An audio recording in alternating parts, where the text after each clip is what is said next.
street preachers are the front line of freedom of speech because they've always been trying to shut us down. You know, when you're out there preaching, seeing a business district, business owners are always trying to get you to, you know, not have your amplification or not be on their corner.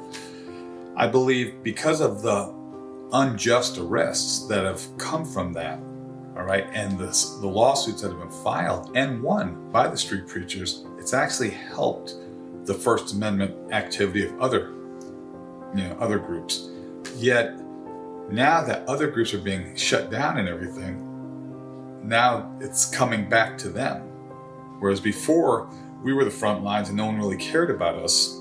They didn't want to hear the truth. They were trying to shut us down. And we fought it, all right? And we're able to have it done. But now, like in our town, in Tampa, they're actually going up a notch with amplifications. Now they say you're not allowed to use a bullhorn or an amplification on the street, all right? And they're citing tickets and everything, which we won that years ago. And then when I talked to a police officer, he said, your city attorney said that it would be unconstitutional at its face to prohibit amplification in this area. Yet the police tell us, well, we have a new city attorney. And I go, yes, but we have the same Constitution. You know, the Constitution hasn't changed. You may try to change your opinion of it, but it's still the same.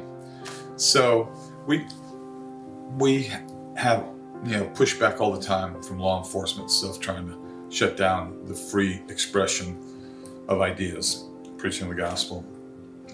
But I think street preachers are the front line of that. Do you have your ID? Amplify sound, what for? Do you have your ID, yes or no? Did I commit a crime? I'm going to give you a citation. Do you have your ID, yes or no? Yep, it's up to you if you want to give it to me or not. If you don't, then... Hey, give me your ID if you ask. You have to lawfully. Okay, that's fine. I'll give you We've already dealt with him on this. He just wants to do this. Now note that this right here is a mobile unit right here. Is he amplifying his voice? Oh, yeah, absolutely. Okay, thanks. So you're saying we're not allowed to amplify our voice? Is that what you're saying? Like I told you guys before, bring it to court, and just like the state's attorney said, bring it to court. He's recording it. First time I'm hearing this. Okay.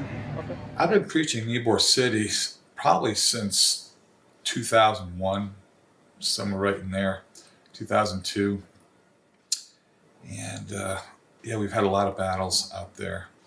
There was that one time where the whole gay community, the whole side of my community came up against us for years. And we almost gave up on that, you know. But actually Reuben gave us a little pep talk one night and said, listen, you guys can quit right now, but if you do, they're going to know how to run out street preachers. But if you endure, then they'll know they can't do that to street preachers. So we continued on, and this lasted for a couple of years. And finally one day we went out there and they were all gone. And it was like, what happened? And they had all given up. So we had persevered. What is the biblical definition of iniquity? How about that? Suck my Dude, I'm not a sodomite, man. That's disgusting. Just wake up and stop being a sodomite and watch where you're going. Watch where you're going. Don't hurt yourself. Read the Bible, because if you read the Bible, you'll get to know God. And when you know God, you begin to love God, and to love God is to obey God.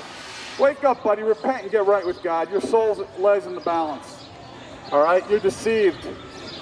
And I know only God can save you, so cry out to Him. Narrow is the way in which He leads me, and there is not time to disobey.